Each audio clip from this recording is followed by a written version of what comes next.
Անվտանգության հանձնաժողովը եւ պաշտպանության դուք ավելի վաղ հայտնել եք, որ թիմի հետ քննարկում ունենաք, եթե դուք չանցնեք, չեք առաջադրվի։ Ուզում եմ հասկանալ դուք ճիշտ չմեկնաբանեցիք իմ ասածները։ Լավ, դուք պատասխանելու ընթացքում շատ հստակ ասել եմ, թե որ ձևաչափի դեպքում, եթե առաջադրում լինի եւ ինձ առաջադրեմ, ոնց որ նախկինում ա եղել, այդ ժամանակ բնականաբար ես իմ կարծիքը կհնչեցնեմ։ Բայց քանի որ կուսակցությունը պետք է որոշեր եւ առաջադրման խնդիրը մի քիչ այդ ձևաչափով էր, ես որոշում կայացրեցի եւ իրացրեցի այդ որոշումը, չառաջադրվել։ Եվ դա շատ նորմալ էր։ Եվ վերջին աշխուժ 8 տարի ես եկալ եմ այս հանձնաժողովը։ Եվ հանձնաժողովը 8 տարվա ընթացքում բավականին մեծ արդյունք է ցույց տվել, բավականա քառօրյա պատերազմի քննիչ հանձնաժողովի զեկույցը եւ 44 օրյա պատերազմի քննիչ հանձնաժողովի զեկույցը։ Կարծում եմ, որ հանձնաժողովը այդ առումով շատ հաջողել է եւ հուսով եմ, որ նոր հանձնաժողովի նախագահ, հանձնաժողովի նոր կազմով իր առջև դրված օրենսդրական խնդիրները նաեւ ոչ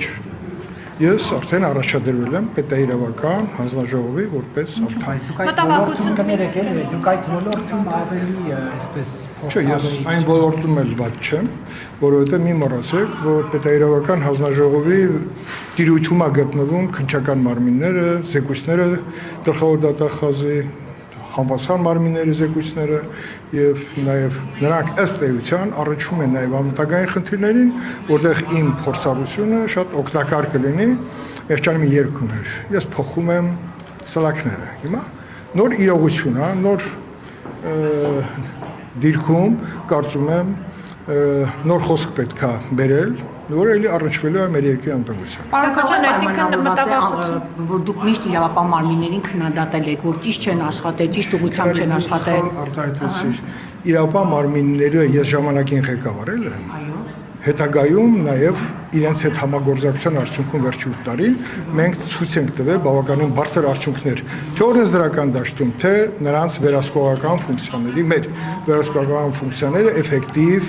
իրացնելու տեսանկյունից։ Պարոն Քոչարյան, այսինքն դուք Բայց դա բոլորը տեսել եք, ինչ որ հարցեր Դուք կան։ նաև ամբողջ բան Քոչարյան, բազմաթիվ անգամ ասել եք, ինչու գործը այս ընթացքով չի գնում, ինչու այսպես չի ստացվում, բազմաթիվ հոկտեմբերի 27-ի գործը բոլոր գործերով։ Դա դատախազի տարեկան զեկույցի ընթացքում բարբերաբար ասել եմ եւ իմ ասածը ըստ էության, եթե նկատել եք, նաեւ ունեցել է հետևանք։ Մի մոռացեք, որ վերաբացվեց Արծրուն Մարգարյանի սպանության գործը, Խորխորնու սպանության գործը, դրանք նախկինում փորձ էր արվում ոչ միայն համապատասխան մարմինների կողմից անտեսեն դրանց բացահայտումը, որտեղ այնտեղ շահագրգիռ մարդիկ կային, որոնց ձեռ չէր տալի այդ բացահայտումները եւ նրանք նաեւ գլխավոր դատախազության աջակցությամբ այն ժամանակ աղվան Գառնիկիչի թեթև ձեռքով այդ գործերը փորձ էին անում, կարային լրիվ այլ մարդկանց վրա կամ այլ ուղղություն տային դրանց։ Բնականաբար նաև հոկտեմբերի 27-ը ես գտնում եմ, որ ունի հնարավորություն բացահայտման լիարժեք եւ այդ հնարավորությունը մենք պետքա իրացնենք, որտեղ վկաներ կան, որոնց վկայությունները շատ կօգնեն այդ բացահայտմանը։ Օրինակ, Ալիկ Հարությունյան, Ալեքսանդր Հարությունյան, ճիշտ եմ ասում, 7 տարի դա այդ առումով, բացահայտման առումով, երբ որ թարմ հետքով չես կարողանում գնաս, որտեղ նախկինում այդ հետքերը փորձել են շեղեն։ Նույն հոկտեմբերի 27-ի գործով։ Ուրա Ուզունյանը, դատաքննությամբ չկա Ուզունյանը։ Ուզունյանը չկա։ Ուզունյանը լքեց պարոն Քոչարյան երկիրը։ Ազգային անվտանգության ծառայության, ով էր ղեկավարում։ Դրանք հարցեր են, որ նախաքննական մարմինը դեռ ունի հնարավորություն, որպեսզի 2000 թվականից հետո Ուզում ասեմ առանց քաղաքական աջակցության, քաղաքական իշխանության աջակցության նման գործերը հնարավոր չի այսպես շարժել իրենց ուզած կեղծ ուղղություններով։ Այդ առումով ես կարծում եմ, որ նաև իմ հանրային ելույթներում ես հաջողել եմ համապատասխան մարմիններին անընդհատ հիշեցնեմ, որ այդ գործերի չբացահայտումը դա բերում է անվստահության նույն մեր համապատասխան մարմինների նկատմամբ, իսկ անվստահությունը ամենամեծ վնասն է, որ կարող հասցնի մեր երկրի անվտանգությանը։ Քոչարյան, պաշտպանության հանձնաժողովում չընդգրկվելու պատճառները այն, որ չէիք ուզենակ մի հանձնաժողովում լինեիք, որը Վիլեն Գաբրիելյանն է։ Ոչ, Վիլեն Գաբրիելյանը կապ չունի։ Երբ որ ես այդ հանձնաժողովի ղեկավար եմ 8 տարի, ամենամեծ խնդիրը, որ 8 տարի հետո գուցե արժի, որպեսզի հետո դուք ինձ շատ եք ընտելացրել։ Պետք է նորը գա, որպեսզի դուք փորձանեք ինձ չմոռանաք։ Լավ թե վատ, դա կարևոր չի։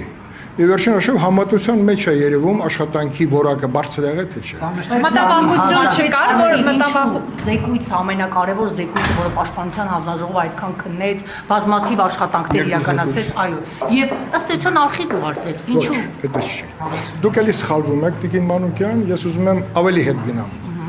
Դուք չեք մոռացել, որ մարտի 1-ի փաստավակ խմբի փաստացի ղեկավարը ես եմ եղել։ Եվ իմ ստորագրությամբ 5 զեկույց կա։ Միեդի որոշման հիմքում դրված է փաստավակ խմբի զեկույցները, որով հիմա Ռոբերտ Քոչյանը դատային դարչում ըստ էության, որ ասում են մարտի 1-ի գործը բացահայտված է, դա նաև մեր զեկույցների շնորհիվ է, որ այդ գործը բացահայտված է, որտեղ Միեդը ընդունեց, որ քաղաքական իշխանության որոշումներն է պատճառը, որ մարդիկ գնդակարվել են իմացել։ Դուք ասում եք տարիներ հետո զեկույցը արխիվ չի ուղարկվել։ Ես կարծում եմ, որ այո, որևէ զեկույց անհետ չի կորում։ Զեկույցը կարող է քնի, ոնց որ հաշվիչ տեխնիկան կարող է քնի, ռեժիմ դնես, բայց ինքը քանի որ ավարտուն վիճակում է, ինքը կիչնի ներքև, եթե պետք է իջնի, էլի կբարձրանա վերև, բայց այդ զեկույցում այնպիսի եզրահանգումներ կան, որը խիստ անհրաժեշտ է, որպեսզի մեր համապատասխան կառույցները, հատկապես պաշտպանական գերատեսչությունը կարդա, որտեղ մենք նաև օգտվել ենք զեկույց կազմելուց պաշտպանության նախարարության վերլուծություններից, բայց դրա մեջ ավելի շատ տեղեկատվություն ենք մեզ հաջողվել է հավաքել, որտեղ մենք կարողացել ենք նաև մարդկանց կանչել, լսել, տեսագրություններ անել, մինչև վարչապետ։ Պարոն Քոչարյան, տեսեք, չնայած Չէ, բայց ոնց որ այստեղ մի հատ է բան կար, որ ես ուզում ասեմ զեկույցի հետ կապված։ Չկասկածեք, որ այդ զեկույցի կարևորությունը կարող է մի վայրկյան պակասի։ Ես մի քանի օր առաջ հետքի գլխավոր խմբագրի հարցազրույցն էի լսում, որտեղ խոսում էր, թե մենք ինչու պարտվեցինք։ Այդ ինչուի պատասխանը այնտեղ կա։ Հիշում եք մի հատ բան կար, մի հատ հայտնի ֆիլմ կար, ինչու են բաները Մալչանեգի գնայթը հայրենոցը, գառնուկները ինչպես են գառների լռությունը։ Այնտեղ հոկեբանի, որ մոտենում է FSB-ի սպան, ասում է, ասա ով է, ասում է, ասելու բան չկա, ուշադիր կարդա զեկույցը։ Ձեր գրած ուշադիր կարդացեք, այնտեղ ամեն ինչ գրված է։ Հիմա զեկույցում է լիքը բան կա, որը իհարկե լավ կլիներ, որ հիմա ինքը Գարլիագումար նիստերի դալիճ, բայց դա էլ որևէ իրենից բարդություն չի ներկայացնում։ Ինքը որ պահին անհրաժեշտ լինի, ինքը ձեր ասած արխիվը չէ, առաջի բաժնից, գաղտնի բաժնից կբարձրանա եւ ըստ էության զեկույցը կշարժվի իրեն նախատեսված ճանապարհով։ Բայց նաեւ մի բան ասեմ, որ այդ զեկույցին այսօր արդեն հասանելի է բոլոր այն կառույցներին, որոնք կարող են այդ զեկույցը վերցնել, կարդան եւ ունենալ որոշակի եզրահանգում, սկսած գլխավոր դատախազությունից, պաշտպանության նախարարությունից, քննչական մարմիններից, բոլորը կարող են այսօր այստեղից վերցնեն, ծանոթ եւ նույնիսկ ասեմ падգամները, որոնք թույլտվություն ունեն, բայց ինձ զարմացնում է, որ մեր падգամները ալարում են գնան, գուցե եթե կարդալ չեն սիրում, գուցե տեսագրությունները նայեն, այնտեղ էլ հսկայական ծավալի տեղեկատվություն կա, որը նաև իրենց հետաքրող հարցերի պատասխանը կստանան։ Ասեմ, որ падգամները շատ քչեն են կարծացել, հիմա շատ նոր падգամներ ունենք։ Ես չգիտեմ ինչքանով է իրենց 44-օրյա պատերազմի հանգամանքների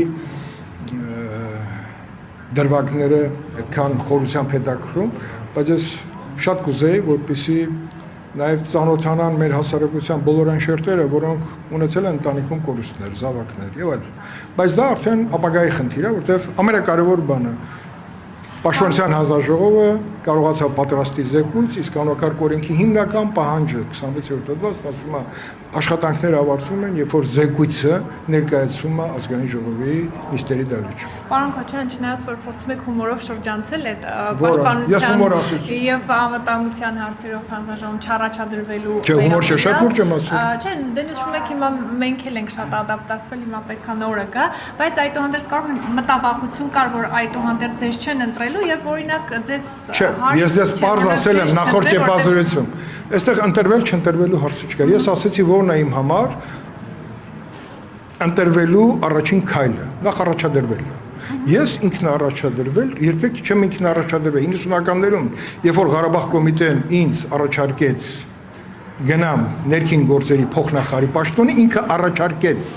եւ այդպես առաջարկվել է միշտ պաշտպանության նախարարություն, չգիտեմ, Հիմա ինչու ազգային ժողով դեպքում էսպես ասած։ Ո՞վ է մերժել։ Ինչու ձեզ որևէ մեկը չառաջադրել։ որպես մեխանիզմ այդպեսին դրված չէր, մեխանիզմը դրված էր, ով ցանկանում է թող ինքն առաջադրվի։ Հիմա ես չեմ ցանկացել։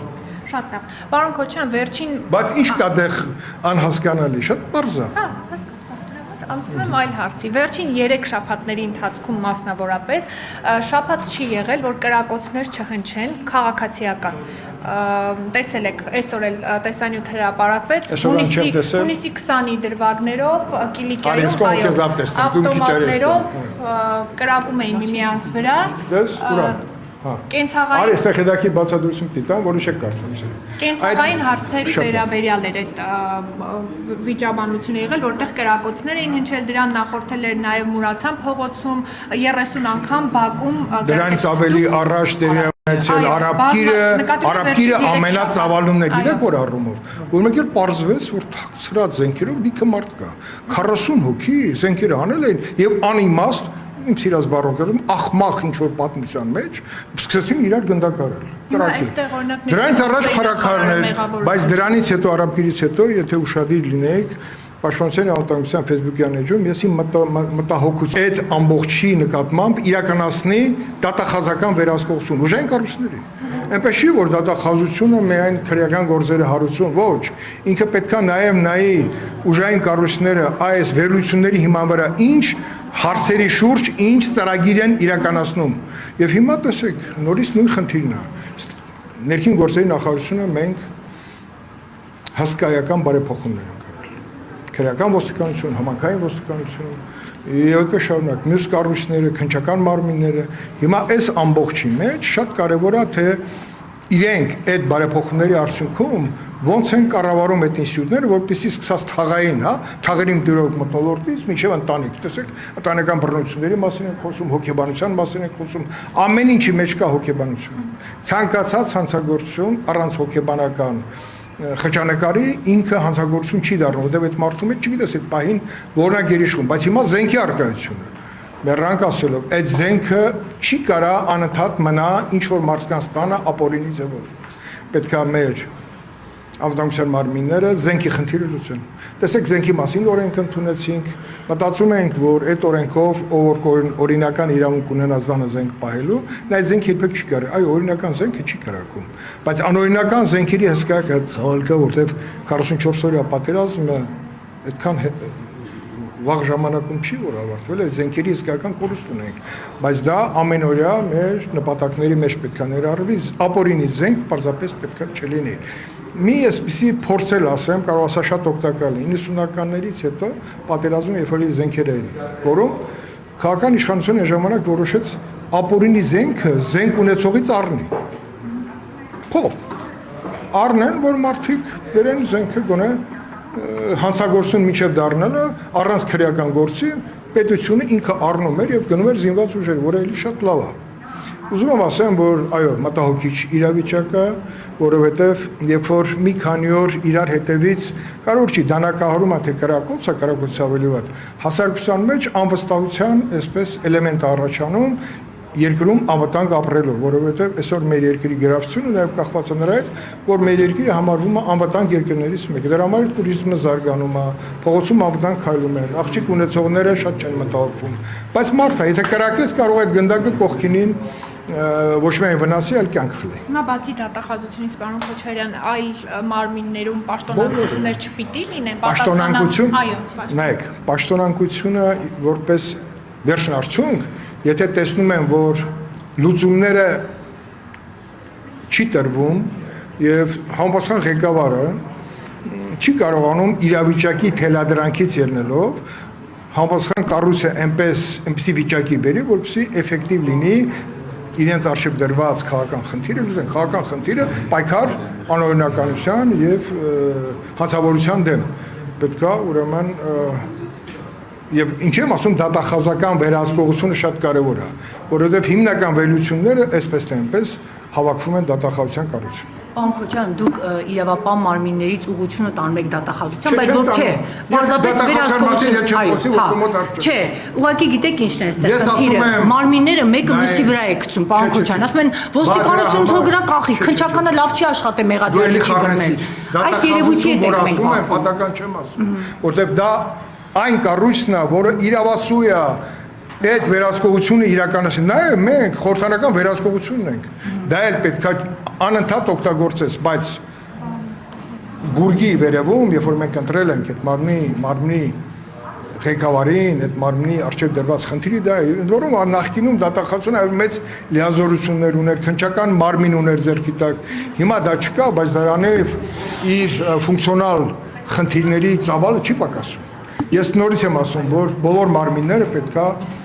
սկոպիտ ասած հավեսով աշխատեն, որովհետև անվտանգությունը բոլորիս վերաբերվում է, սկսած տրանսպորտի հետ կապված խնդիրներից, նաև պատահարներից, որովհետև դու չգիտես վաղ այդ տրանսպորտի մեջ ես լինելու, թե փողոցում ես լինելու, եւ քո վրայով ինչ-որ մեկ անցնելու եք։ Դուք նշեցիք ներողություն եմ խնդրում, որ իրավապահ մարմինները պետք է լավ աշխատեն, բայց նույն կերպ հարց է առաջացնում հանրության մոտ։ Նույն իրավապահ մարմնի ներկայացուցիչի ներկայությամբ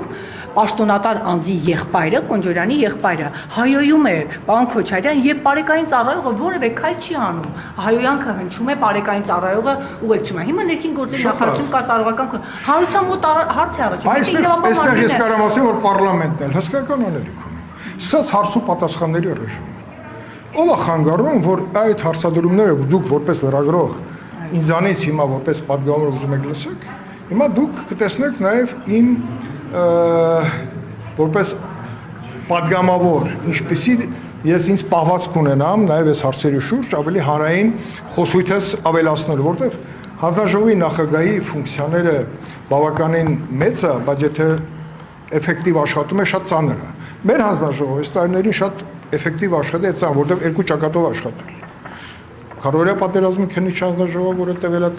տարիներ, եւ 44-ը, որ տևել է 3 տարուց ավել։ Այսինքն աշխատանքի մեջ երկակի ուղղություններով ինքը ոչ միայն օրենսդրական, իր ծավալի մեջ է շատ մեծ ծավալ ունեցել, ունենալու սահմանափակ ռեսուրս։ Մեր փորձագետների քանակը 5-ն են, բայց Պաշտպանության հանձնաժողովը ունի շատ լավ փորձագետներ, ընդ որում եւ բանակի հետ կապված եւ ներքին գործերի մենք փորձագետ ունենք, որի իրավական գիտելիքները ոչ միայն օգտակար են եղել, այլ նաեւ ֆունդամենտալ են եղել ուղղությունները եւ կառույցներին ճիշտ ուղղորդելու եւ թիրախային իրենց առաջադրանք իջեցնելու համար։ Հիմա դուք որպես падգամավոր օրինակ ներքին գործերի նախարարից պատասխան ակնկալում եք կամ դիմել եք, որ առանց նույնիսկ որպես նախ մեր այս տարիների հարաբերությունները համապատասխան կառույցների ղեկավար կազմի հետ միշտ եղել են շատ ընկերականից բացի շատ գործնական։ Այսինքն մենք ըստ էության լինելով քաղաքական իշխանության մեր բանանը կառույցը նաև ոչ թե գնացել է հարցերի սրմանը, այլ հարցերի լուծմանը։ Եվ ներքին գործերի նախարարությունը, եւ ազգային անվտանգությունը, եւ արտաքին բոլոր կառույցները, եւ արտաքին գործողությունը, եւ ռազմարդյունաբերությունը, եւ դրա համար այլ որևէ այնց լարվածություն չկա, եւ ընդդիմությունը, այսօր Գեղամանուկյանը ասեց հարցերը ես լավ եմ աշխատել, թե չէ։ Ասես հանձնաժողովի նախկին նախագահ, ես կարող եմ վստահաբար ասել, որ նաև ընդդիմությունը մեր հանձնաժողովում աշխատել է, որտեղ դա վերաբերվում է երկրի անվտանգությանը։ Եվ կարող եմ վստահաբար ասել։ Դրվագով նկատի ունեինք Ավետ Կոնջորյանի բարեկային ծառայողի դիմելու եք։ Եթե Կոնջորյանի եղբայրը չնե, դուք այս հարցը չեք տա։ Բայց դա պետք է լիներ, դա պետք է լինի ցանկացած դեպքում։ Բարեկային կառույցը մենք ստեղծել ենք որպես նոր ստեղծված ստերիլ կառույց, որը տարբերվելու է։ Դա շատ վատ օրեմ ծառայական քննությունը պետք է չուշանար։ Պետք է ծառայական քննությունը պատահի ձեր բոլոր հարցերի պատասխանը։ Ընդ որում, եթե չի տալիս հարցերի պատասխանը, նշանակում մենք խնդիր ունենք կառավարման ոլորտում։ Պարոն Քոչարյան, չնայած Նիկոլ Փաշինյանը նշում է, որ զինված ուժերում Դու հիմա ֆակտորում ես 24-ն։ Սա ֆակտորը չի, ես 24-ն նմանակ ես ֆակտորին։ Արքին։ Ոնց է քույրեր լինել։ Մենք շատ ուրախ ենք դրա կապակցությամբ։ Զինված ուժերում ոչ մարտական պայմաններում սպանությունների վերաբերյալ Նիկոլ Փաշինյանը նշում է, որ դա սոցիալ հոգեբանական է։ Փաշինյանի հնչեցրած բոլոր բաները, դրդապատճառները իմ համար ընդունելի են։ Սկսած քնելուց, այսպես քնելուց բացի դա ասում են քֆուր ադրված քնելու մասին։ Դա վերում է, այսինքն որ ասում եմ, այդ բոլորը հոգեբանական խնդիրներ են։ Հիմա ես ուզում եմ հասկանալ, շատ լավ հասկացանք, սոցիալ հոգեբանական են։ Ինչ է անում կամ ինչ պետք է անի պատկան գերատեսչությունը այդ հարցին լուծում տալ կամ դուք տեսնում եք քայլեր դրան դրված կամ որովհետև 7-8 դեպք ներողություն 7 ամսվա ընթացքում Հիմա ես ասեմ, վերջին հաշվով եթե չեք մոռացել, մենք սերժանտական համակարգ ենք ներդրել, որի արդյունքը կստանանք երևի 3 տարի հետո, երբ որ համակարգը կսկսի գործել, որտեղ սերժանտ իր տեղում կլինի եւ այդ հարաբերությունը կլինի ուղիղ իր նշանառության տակ։ Հիմա այդ համակարգը դրել ենք, օրենսդրական խնդիրները լուծել ենք, արդեն բուրգը կառուցվում է, բայց դա ամբողջապես լցնելու համար շատ ժամանակ է պետք։ Ու կարծում եմ, որ ծառայության որակի բարձրացումը շատ կարևոր է։ Ծառայության ընթացքում պետք է հնարավորինս հոգնածությունը չդառնա քնելու արդյունք, քնելու արդյունքը չդառնա հարաբերությունների այնպիսի վիճակի արդյունք, որի արդյունքում մարդը որոշում է ինքնասպանել։ Սա մի դրվագն եմ ասում, այնտեղ կա ուրիշ ուրեմն պատճառներ, սկսած խաղադրույքներ կատարելուց, դրանք ամբողջը կան, բայց եթե նկատել եք, դրանք էապես պակասած են բանակում, որովհետև առայժմ ուժային միջամտության շնորհիվ է, բայց ուժայինից բացի շատ կարևոր է նաև հանրային վերահսկողությունից սկսած ընտանիքից մինչև զինված ուժեր այդ միասնական փոխըմբռնումը շատ կարևոր է ընտանիք զինված ուժեր։ Պարոն Քոչյան, բայց այնտեղ շեմը իջեցրել են հիմնականում 7-ի այդ սահմանափակումներով զինվորներն են հիմնականում գնում այդքանի վերջի այս 3 դեպքը հատկապես մասնագիտական առումով ժողովուրդ օրաթերթը հետաքննության բոլորը այդ սահմանափակումներով հետ արդեն ոչ թե ոչ պաշտպանության հանձնաժողովի նախագահ, ես պարզաշեն շատ զինվորականների հետ այդ հարցը խոսել ենք զորակոչի հետ կապված։ Այո, ես կիսում եմ ձեր մտահոգությունը եւ կարծում եմ, որ այդ մասին նոր հանձնաժողովի նախագահը եւ հանձնաժողովի նոր կազմը հներից կարծում եմ կմնա Արմենը Խաչատրյան եւ Կավալյան Ասասունի Միքայելյան եւ էլի նոր կազմով կլինի Գեղամ Մանուկյան ենթադրում եմ ընդդիմությունից կլինի այնտեղ, որը շատ լավ կաշխատի իշխանության հետ այս հարցերում կլինեն խնդիրներ, որից ինքս կգնամ կմասնակցեմ։ Կմասնակցեմ իհարկե, ես վերջին հաշվով կան բաներ, որ իմ ներկայությունը կարող է օգտակար լինի,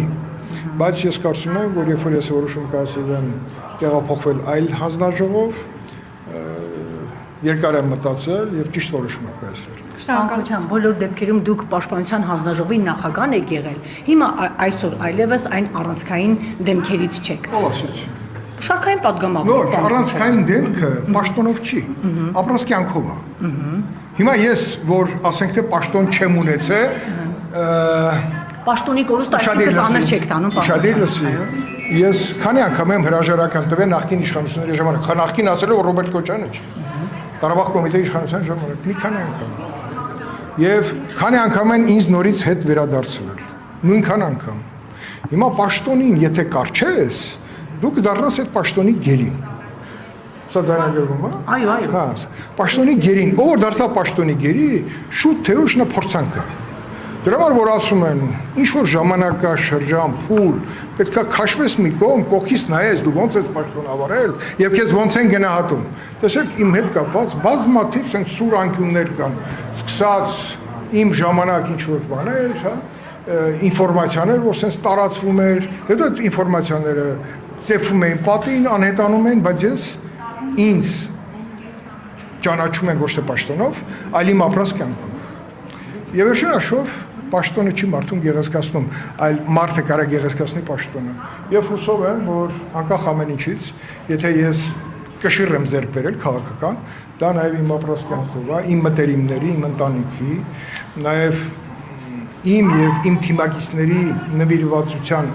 բանով պայմանավորված, որտեղ մենք այս ճանապարհը անցել ենք բոլոր դժվարություններով։ 90-ականից սկսած վերջին հաշվով մենք 90-ականներին 103 սենյակից ենք սկսել մեր երկրի անվտանգային խնդիրները, որտեղ բազգին սանկցիաներ են նստում, եւ այդպես հետո ծավալվելը, հետո հաղթանակներ, անհաջողություններ,